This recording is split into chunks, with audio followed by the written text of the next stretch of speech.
হবে, কবিতা হবে এবং সুন্দর সাংস্কৃতিক অনুষ্ঠান হবে, এটাই কাম্য। কিন্তু আপনারা যারা অভিভাবকেরা এখানে আছেন, মায়েরা আছেন, বাবারা আছেন, জ্যাঠামশাইরা আছেন, দাদু দিদারা আছেন, আপনারা যারা বাড়ি ফিরে যাবেন কিছুক্ষণ পরে, নিজেদের ছেলে মেয়েদের কাছে যাবেন, আপনাদের জন্য 2-3 মিনিট সময় শুধু নিতে চাই। 2-3 মিনিট সময় এই জন্যে নিতে চাই যে আপনারা এই যে আয়োজনগুলোতে আসেন বা এই যে মেলাগুলোতে আসেন, বিভিন্ন অনুষ্ঠানে যান, নিজেদের ছেলে মেয়েদেরকে নিয়ে আসেন, যারা ছোট ছোট ছেলে মেয়েরা। আমি এতক্ষণ ধরে প্রায় 1.5 ঘন্টা আমি এখানে এতগুলো নাচ দেখলাম, গান দেখলাম, সমবেত নৃত্য দেখলাম। এই ঘটনাগুলো তখনই সুন্দর হবে, তখনই সত্যি অর্থে সুন্দর হবে যখন আপনারা জানবেন যে আপনাদের ছেলে মেয়েরা নেশাহীন একটি জীবন যাপন করছে। আজকে আপনি যে সন্তানটিকে এত কষ্ট করে লালন পালন করছেন, বড় করছেন, শীতের রাতে তাকে নিয়ে মেলায় যাচ্ছেন, নাচ করাচ্ছেন, গান করাচ্ছেন, এমন একটা সময় হয়তো বা তাদের জীবনে চলে আসতে পারে যখন তারা বন্ধুদের কবলে পড়ে একসঙ্গে নেশা করবে। এবং আমাদের রাজ্যে এই বিষয়টি বেড়ে গেছে। আপনাদের এই অঞ্চলে আপনারা যারা উত্তর জেলায় কিছুদিন আগে আপনাদের চেয়ারম্যান স্যারকে দেখিয়েছি, মিহির বাবু কাছ থেকে সবটা দেখেছেন, তিনি অনুধাবন করেছেন এবং আমরাই তাকে বিনীতভাবে অনুরোধ করেছিলাম যে আপনাদের এই যাবতীয় আয়োজনগুলোতে আমাদের দফতরকে সুযোগ দিন, যাতে আমরা অভিভাবকদের 2-3 কথা বলতে পারি, আপনাদের মেলা কমিটিতে গিয়ে তাদের সদস্যদের সঙ্গে আমরা আমাদের ভাবনার কথাগুলো ভাগ করতে পারি। আমি আন্তরিকভাবে কৃতজ্ঞতা জানাই শ্রদ্ধেয় মিহির বাবুকে, তিনি এই আয়োজন মঞ্চে আমাদের সামান্য সুযোগ দিয়েছেন। কিন্তু আমি বারবার যেটা বলতে চাই যে আপনারা সবাই মিলে সত্যি অর্থেই যদি সচেতন না হন, আপনারা যদি সবাই মিলে সত্যি অর্থেই না বুঝতে পারেন যে আমরা কি ভয়াবহ বিপদে আছি, তাহলে আগামী দিন আমাদের জন্য ভয়ঙ্কর। আপনারা যে অঞ্চলটিতে থাকেন, যে জেলাটিতে থাকেন, এই জেলাটির অবস্থা একেবারেই ভালো নয়। আমরা যারা রাজ্য স্তরে কাজ করি, আমরা যারা প্রতিটি জেলায় ঘুরি, আমি আজকেও আমাদের রাজ্য বিধানসভার মাননীয় অধ্যক্ষ মহাশয়ের সঙ্গে একটি বৈঠকে সকালবেলায় ছিলাম। প্রায় 2 ঘন্টা 2.5 ঘন্টা আমাদের সেই আলোচনায় আমরা বিস্তারিত বলার চেষ্টা করেছি। সেখানেও আমি ওনাকে বলার চেষ্টা করেছি HIV/AIDS কি অবস্থানে রয়েছে। উনিও বারবার করে বলছেন যে সর্বতোভাবে চেষ্টা চলছে। আমি আন্তরিকভাবে কৃতজ্ঞতা জানাই যে এরকম একটি মেলা মঞ্চেও যখন আপনারা HIV নিয়ে কথা বলছেন, একটু পরেই নেশা বিরোধী একটি নাটক হবে, তার মানে চেয়ারম্যান তিনি নিজে চাইছেন বা কদমতলা ব্লক সমিতির অন্যান্য যারা রয়েছেন শ্রদ্ধেয় গণ্যমান্য ব্যক্তিরা, তারা প্রত্যেকে চাইছেন বিষয়টা নিয়ে আলোচনা হোক। কিন্তু আপনারা যারা অভিভাবক, আপনারা যারা বিদ্যালয়ে পড়ান, আপনারা যারা শিক্ষক শিক্ষিকা, আপনারা যারা রাজনীতি করেন, আপনারা যারা খেলা করেন, আপনারা যারা সংস্কৃতি করেন, আপনারা যারা ব্যবসা করেন, আপনারা যারা নিজেদের মতো করে কৃষিকাজ করেন কিংবা চাকরি করেন বা বাইরে বহির্রাজ্যে দুর্দান্ত ক্যারিয়ার নিয়ে সেটেল, আপনাদের এবং আমরা যারা ছোট ছোট দায়িত্ব পালন করি এক একটি সরকারি দফতরে, আমরা সবাই মিলে মিশে এই যে আমি রাত্রিবেলায় আগরতলা থেকে শুধুমাত্রই আপনাদের সঙ্গে কিছু কথা বলার জন্য আজকে এসেছি, তার উদ্দেশ্য এইটুকুই যে আমার দফতর চাইছে, Tripura state AIDS control society চাইছে আমরা প্রত্যেকটি জায়গায় গিয়ে যাতে এই কথাগুলো বলতে পারি। এখানে কোনো সকাল ওই 10টা-5টার বিষয় এখন আর নেই।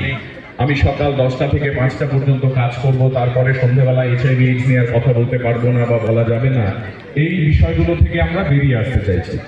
আমরা বলছি যে যখন তখন কথা হোক, প্রতিটি আয়োজন মঞ্চে কথা হোক, নেতা মন্ত্রীরা যখন বক্তব্য রাখবেন তখন ওনারা বলুন, আমরা তাদেরকে বিনীতভাবে বারবার হাত জোর করে এই আরতিটুকু করছি। আজকেও আমি করে যাব। আমি চেয়ারম্যান স্যারকে অনুরোধ করব, তিনি যেখানে যেখানে বক্তব্য রাখবেন, কথা বলবেন, তিনি যাতে HIV নিয়ে 2 লাইন কথা বলেন, তিনি যাতে আমাদের এই ভাবনাগুলো মানুষের মধ্যে মেলে ধরেন, কারণ তার কথা আরো অনেকে শুনবেন, তার কথা আরো অনেকে শুনে পদক্ষেপ নেওয়ার চেষ্টা করবেন। আমি আপনাদের অনেকক্ষণ ধরে এই রোগটি নিয়ে কথা বলতে পারি, তবে শুধু ছোট্ট করে 2টো কথা বলে যাই। এই রোগটি এমন একটা রোগ, যে রোগটি আপনার শরীরে এলে আপনি যতদিন বেঁচে থাকবেন এই রোগ আপনার শরীরে থাকবে। এই রোগকে আপনি শরীর থেকে বের করতে পারবেন না, নির্মূল করা যায় না। বিজ্ঞান এতটা এগিয়েছে, 1981 সালে এই জীবাণু আবিষ্কার হয়েছিল এবং তার পুরো নাম হচ্ছে হিউম্যান ইমিউনো ডেফিসিয়েন্সি ভাইরাস, আমাদের এইচআইভি ভাইরাস, এবং সেখান থেকে এই রোগটা হয়। আপনার প্রতিরোধ ক্ষমতা কমে যাবে শরীরের, আপনার শরীরে যে প্রতিরোধ ক্ষমতা আছে সেটা কমে গেলে যে জীবাণু আপনাকে অনায়াসে এসে আক্রমণ করতে পারে তার নাম এইচআইভি। আর এইচআইভি আপনাকে যে রোগটা দেবে সেই রোগটার নাম এইডস, অর্থাৎ অ্যাকোয়ার্ড ইমিউনো ডেফিসিয়েন্সি সিনড্রোম। এই রোগটি প্রধানত 4টি কারণে হয়। শুধু এই 4টা কারণ যদি আমরা সবাই মিলে মনে রাখি, আমরা সবাই এই মেলা প্রাঙ্গণে যারা আছি বুঝে যাই। আমার হাতের ডান দিকে অনেক যুবক যুবতীরা ঘোরাফেরা করছে, তারা যদি অন্তত এই 4টা কারণ মনে রাখতে পারে, জীবনে কোনোদিন এই রোগটা আপনার শরীরে আসতে পারবে না। প্রথম কারণ হচ্ছে, আপনি ইনজেকশনের মাধ্যমে যদি নেশা সেবন করেন, অর্থাৎ শিরাপথে যদি আপনি নেশা করেন, আরো ভেঙে বললে আপনি ইনজেকশন দিয়ে যদি হাতের নার্ভ, পায়ের নার্ভ বা ঘাড়ের নার্ভ দিয়ে ভেতরে নেশা ঢোকান, তাহলে আপনি যদি সেটা বন্ধুদের সঙ্গে বসে করেন, ওই সিরিঞ্জটা যদি ভাগ করেন, শেয়ার করেন, ওই নিডেলটা যদি শেয়ার করেন, তাহলে কোনো না কোনো ভাবে আপনার শরীরে এইচআইভি জীবাণু আসতে পারে। এবার তর্ক আসতে পারে, তার মানে কি আমরা একটা সিরিঞ্জ নিয়ে প্রত্যেকদিন এটা করতে পারি? না, এটাও কখনোই করা উচিত নয়। কিন্তু এটা অন্তত পক্ষে এইটুকু বলা যেতে পারে বৈজ্ঞানিকভাবে যে হয়তো বা আপনার এইচআইভি হবে না। কিন্তু আপনি যখনই শেয়ারিং এ চলে যাবেন, অর্থাৎ আপনি যখন একটি সিরিঞ্জ নিয়ে নেশা করাটা ভাগাভাগি পর্যায়ে নিয়ে যাবেন বন্ধু বান্ধবীদের সঙ্গে, তখন অনায়াসে আপনার শরীরে এই জীবাণু আসতে পারে। এবং আমাদের রাজ্যে এটা এখন প্রায় 83% কারণ, যে কারণটার জন্য এইচআইভি বাড়ছে। বুঝতেই পারছেন অবস্থা কোন পর্যায়ে গেছে। প্রতিদিন আমরা প্রায় 2 জন, 3 জন, 4 জন, 5 জন, 6 জন, 7 জন করে এইচআইভি আক্রান্তদের শনাক্ত করছি। নতুন রেজিস্ট্রেশন, পুরনো রেজিস্ট্রেশন নয়। তাতে আপনাদের জেলা অত্যন্ত ভয়ঙ্কর একটি অবস্থানে রয়েছে। আমি বিনীতভাবে আপনাদের বলতে চাইবো, এই প্রথম কারণটা নিয়ে আমাদের ঘরে ঘরে ঘরে ঘরে যেতে হবে, প্রত্যেকটা ছেলে মেয়েকে বোঝাতে হবে। আপনারা যদি মনে করেন নেশা শুধু ছেলেরা করে এখন, তাহলে আপনারা ভুল করবেন।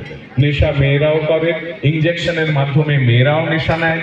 এবং আমাদের রাজ্যে আমরা 220টা স্কুলকে আইডেন্টিফাই করেছি, যে স্কুলগুলোতে ইনজেকশনের মাধ্যমে নেশা নেয়ার জন্য কিছু ছেলে মেয়েদের আমরা শনাক্ত করতে পেরেছি।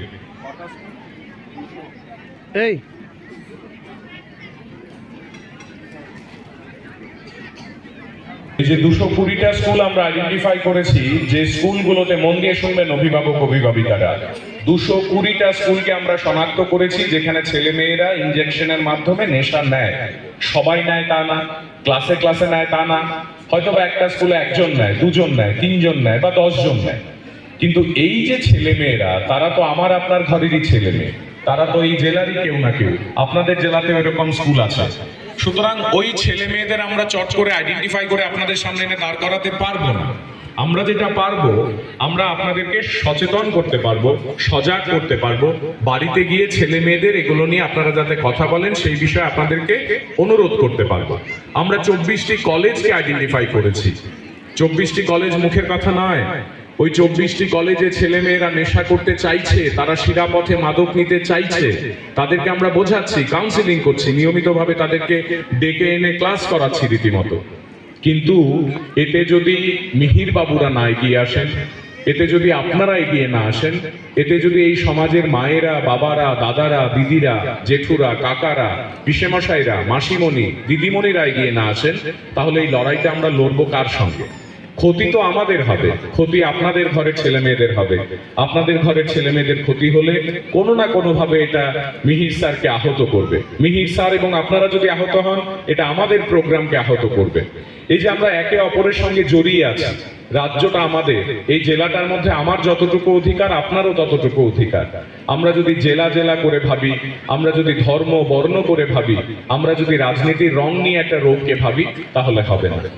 আমার বিনীত আবেদন থাকবে, এই শিরাপথে মাদক নেওয়াটা আমাদের ঘরে ঘরে নিয়ে যেতে হবে, প্রথম কথা।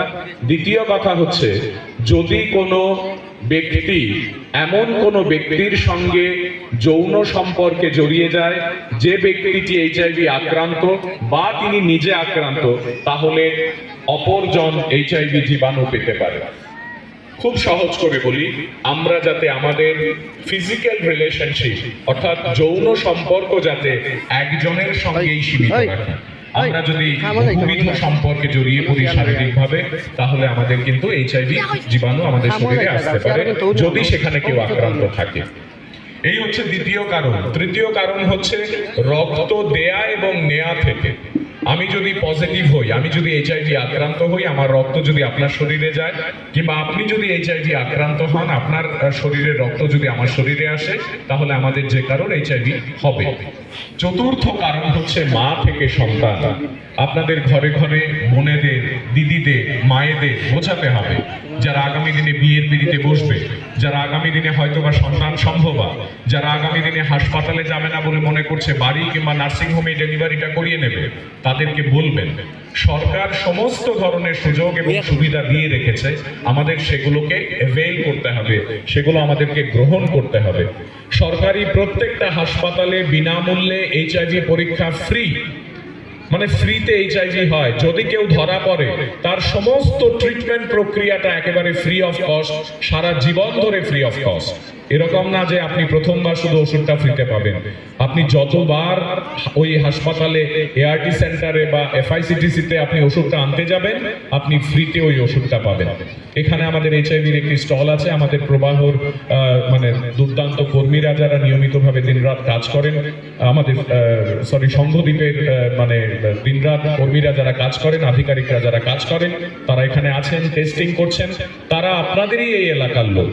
আমি মিহির স্যারকে এখানেও বলবো, আপনি শুধুমাত্র আজকে নয়, মেলা পারপাসে নয়, যখন খুশি, যেভাবে খুশি, এইচআইভি প্রোগ্রাম রিলেটেড যদি কোনো কিছু আপনার দরকার হয়, আপনি যেভাবে আমাদের ডাকে সাড়া দিয়েছেন, আমরা সর্বতোভাবে আপনার পাশে আছি। এবং আমি ব্যক্তিগতভাবে এটা বলতে চাই, আপনারা যদি আমার সার্ভিস কোথাও মনে করেন দরকার, কোথাও কোনো জায়গায়, কোনো গ্রামে, কোনো উঠান সভায়ও যদি আমাকে আসতে হয়, আমি আসতে রাজি আছি। এরকম না যে মঞ্চ লাগবে, বড় একটা অনুষ্ঠান লাগবে, মাইক্রোফোন লাগবে, লাইট লাগবে, তাও নয়। আমরা চাইছি আমাদের ঘরে ঘরে ছেলেমেয়েরা এই বিষয়গুলো জানবে। আমাদের রাজ্যের রিহ্যাব সেন্টারগুলোর কি অবস্থা যদি আপনাদেরকে দেখাতে পারতাম কখনো, যদি আপনারা যান কখনো, একবার দেখবেন এক একটা রিহ্যাব সেন্টারে 50 জন, 60 জন, 70 জন, 30 জন, 42 জন করে ছেলে মেয়ে। তারা কারা? তারা সবাই স্কুলে পড়ে, কলেজে পড়ে, ইউনিভার্সিটিতে পড়ে বা ড্রপ আউট। তারা পড়াশোনা করতে পারছে না, কারণ তারা সারাদিন নেশার মধ্যে ডুবে গেছে। ভালো ভালো ঘরের ছেলে মেয়েরা সবাই একেবারে বাবা মা রিক্সা চালান আর কৃষি কাজ করেন তা নয়। আর এই মেন্টালিটিটাও আমাদের ভাঙতে হবে। আমি প্রতিটা জায়গায় গিয়ে বলি, যদি একজন রিক্সা চালকের ছেলে, তিনি যদি ওই নেশার মধ্যে জড়িয়ে পড়ে, ওই পরিবারটা যে কষ্ট করে তার বাবা রোজগারটা করছে, সেই পরিবার আরো কষ্টে ডুবে যাবে। তিনি সর্বশান্ত হয়ে যাবেন, তিনি ঘরে খাবার আনতে পারবেন না, কারণ তিনি দিনের শেষে কষ্ট করে যে টাকাটা রিক্সা চালিয়ে আনবেন, তার ছেলে ওইখান থেকে টাকা নিয়ে নেশা করবে। যে বাবা স্কুলে পড়াতে যান, যে মা হয়তোবা সরকারি একটা চাকরি করেন, হয়তোবা ফিক্সডে করেন, এই যে সামান্য 8,000, 10,000, 12,000 টাকা নিয়ে মাসের শেষে আসেন, তার থেকে যদি ছেলেটা 3টে শট নেয়, 2টো শট নেয়, ওরা বলে শট নেই, মানে একবার করে ইঞ্জেকশনটা আমি শরীরে ঢোকাই, প্রতিবার 200 টাকা খরচ, 250 টাকা খরচ, 150 টাকা খরচ। কোয়ালিটি অফ দি মানে মেডিসিনের ওপর ডিপেন্ড করে একটু দাম।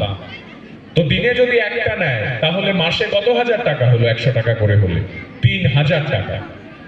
আমরা যারা মধ্যবিত্ত পরিবারে থাকি, একটা গ্রামীণ পরিবারে মাসিক রোজগার হয় কোথাও কোথাও 10,000, 15,000, 20,000 টাকা। যদি 3, 4, 5,000 টাকা আপনাকে আপনার ছেলের নেশার জন্য দিয়ে দিতে হয়, তাহলে ওই পরিবারটা তারপরে চিকিৎসার জন্য কি করবে? কোথায় গিয়ে খরচ করবে? কার কাছে যাবে?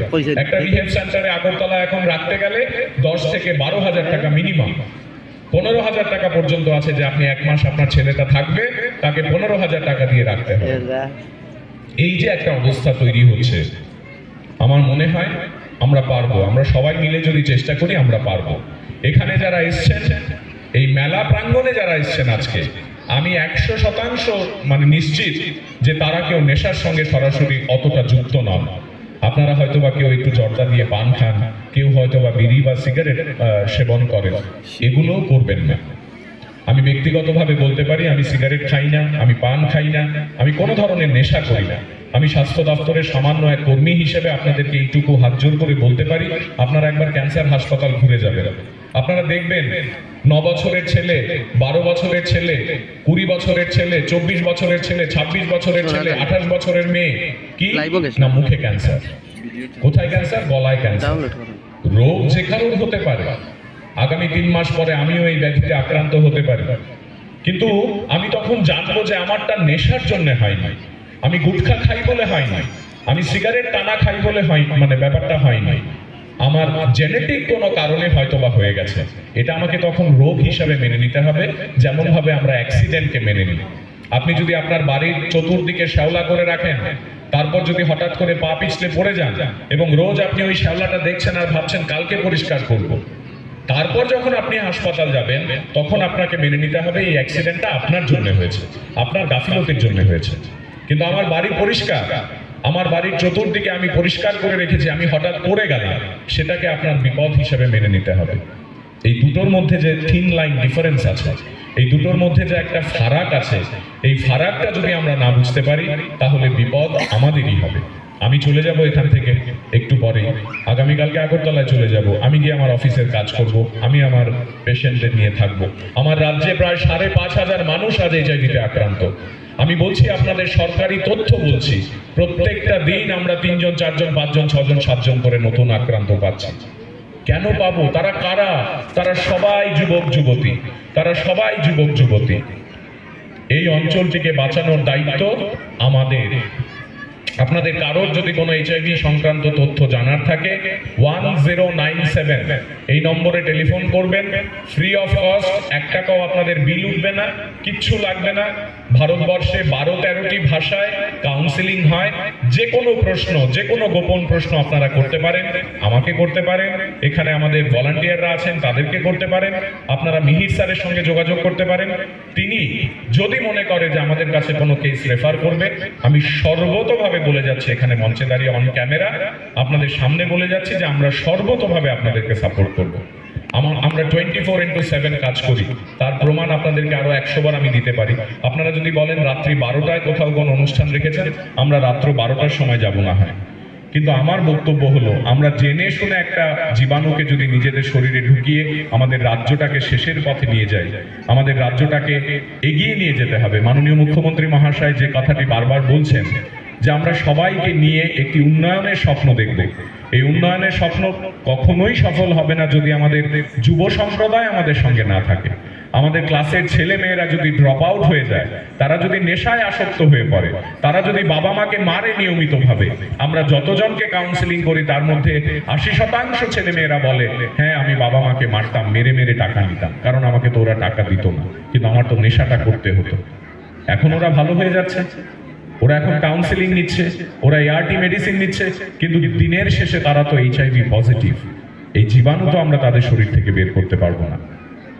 আমি আপনাদের প্রত্যেককে আন্তরিক কৃতজ্ঞতা জানাই। আর 5 দিন পরেই স্বামী বিবেকানন্দের জন্মদিন। স্বামীজি একটা কথা বারবার বলতেন যে education is the manifestation of perfection that is already in man. আমরা সবাই শিক্ষিত, আমরা সবাই নিজেদের মতো করে সবকিছু জানি, কিন্তু আমাদের একটি উচ্চতার শিখরে পৌঁছানোর যে যাত্রা বা যে অভিযাত্রা, সেই অভিযাত্রাকেই শিক্ষা বলে।